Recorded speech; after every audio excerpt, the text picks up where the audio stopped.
Səfirdən sərt bir çıxış. Körfəz ölkələri İsrail və İran arasında seçim eləməlidir. Bəli, bunu Amerikanın İsraildəki səfiri deyir. Gündəm xəbərin efirində 16 may tarixidir. Məlumatımız isə belədir. Michael Huckabee deyir ki, Körfəz ölkələri artıq bir seçim etməli olduqlarını anlasınlar.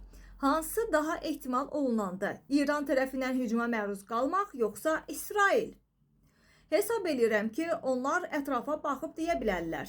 Bilirsiniz, İsrail bizə kömək etdi, İran isə bizə hücum etdi. Buradakı dərs nədir? Dərs odur ki, İsrail sizin təbii düşməniniz deyil.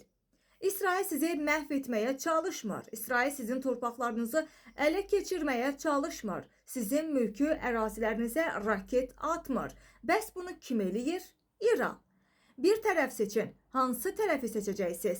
Amerika və İsrail bir tərəfi, İran və onların radikal şiə fanatizmi isə digər tərəfi təmsil eləyir deyə Amerikanın İsraildəki səfiri Michael Huckabee belə bir çıxışla gündəmə gəlib və siz necə düşünürsünüz? Əslində seçim tərəfi hara olmalıdır və kim hansı tərəfi seçsə haqlı ola bilər?